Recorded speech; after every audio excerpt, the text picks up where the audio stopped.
Isso é uma afronta, não ao ser humano, é afronta ao Criador.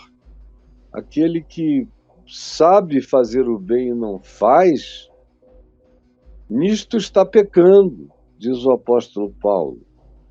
Jesus, quando apresentou o herói do amor fraterno, ele escolheu um samaritano, que era considerado o maior herege de Israel, eram os samaritanos. Eles eram filhos de uma abominação diária, proclamados pelos judeus religiosos no pôr do sol, que declaravam: malditos sejam todos os samaritanos. E eles vinham fazendo isso já há alguns anos, desde que Jesus tinha 19 anos, quando um samaritano louco entrou no templo de Jerusalém, jogou ossos humanos no altar. O ódio já era milenar, quase milenar, era secular, um ódio entre os dois grupos, Israel e o antigo reino norte de Israel, que acabou circunscrito aos samaritanos, e um ódio, um supremacismo de Jerusalém, dos judeus, contra os samaritanos, horroroso, feio, um apartheid nojento. E os samaritanos eram irmãos que se miscigenaram no exílio deles, samaritanos, que era o exílio de Israel Norte. E os judeus de Jerusalém, que foram para o seu próprio exílio e não se misturaram, passaram a se sentir maiores, superiores. É o velho supremacismo nojento. E esses, Jesus diz, que passam batido pela carência, como o sacerdote, o levita na estrada, o homem todo arrebentado.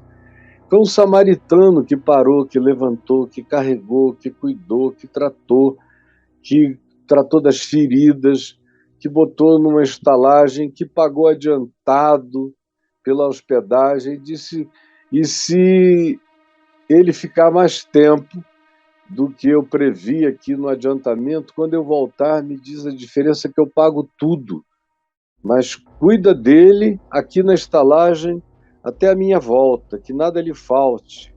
E Jesus disse que esse é o exemplo do homem que agrada a Deus.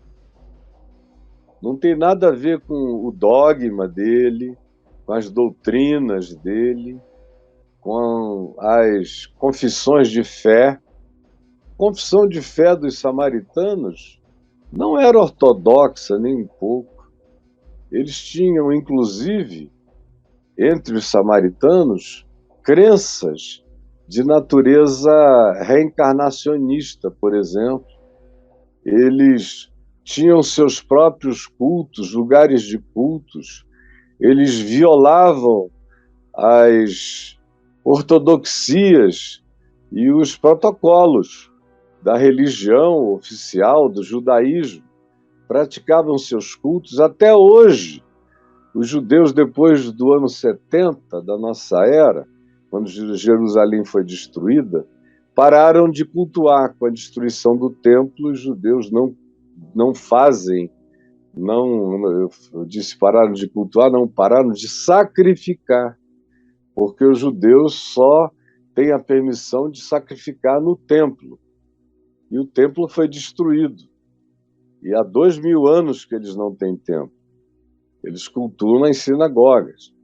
Mas os samaritanos, até hoje, fazem sacrifícios de cordeiros, de carneiros, de animais, ao Deus dos seus antepassados, ao Deus de Abraão, de Isaac e de Jacó. Eles são irmãos que se misturaram. Essa mistura é que faz os judeus terem o antagonismo que é mantido até hoje, porque os samaritanos de ontem são os palestinos de hoje, morando lá na Cisjordânia, em Nablus. Tem palestino com samaritanos, mas eles convivem bem. O supremacismo de Jerusalém é que é nojento em relação a eles, o supremacismo dos fanáticos religiosos. Mas o Salmo diz: feliz é aquele que enxerga a necessidade do outro e a socorre. Esse é um ser humano que está semeando sementes de felicidade, de graça, na sua própria vida, na sua existência, porque ele tem esse coração que socorre, que acode. Isso é agradável diante de Deus. O que se diz na sequência é: o Senhor o livra no dia do mal.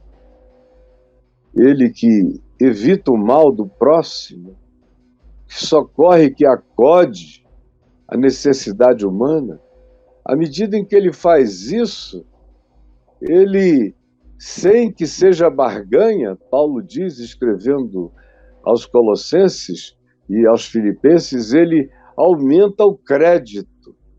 Não é um crédito para negociação, é uma expressão de natureza bancária que Paulo usa. E que Jesus também usa em Mateus 24, quando ele diz para o homem que sentou em cima do talento e não multiplicou, ele diz: tu podias ter pelo menos colocado no banco para que na minha volta eu recebesse com juros. Então, a ideia do crédito, de que quanto mais você faz e você acode o necessitado, isso não cai num buraco negro. Isso não é devorado pelo nada, não se transforma em coisa alguma. E se transforma de maneira benigna, sem barganhas, porque isso não deve ser objeto de cobrança, e nem tampouco de certeza de estocamento de qualquer coisa diante de Deus. Todavia, a realidade espiritual é essa, é que você não é esquecido. Há uma quantidade enorme de salmos que dizem que o bem praticado não é esquecido. E, como diz, inclusive, o Novo Testamento, acerca de Cornélio, que praticava o bem, Atos 10, e diz que as tuas obras subiram para a tua memória diante de Deus. As tuas boas obras subiram como memória diante de Deus. Viraram um memorial que não será esquecido. Por isso, feliz é aquele que acode o necessitado, que tem coração espontâneo, não é barganha.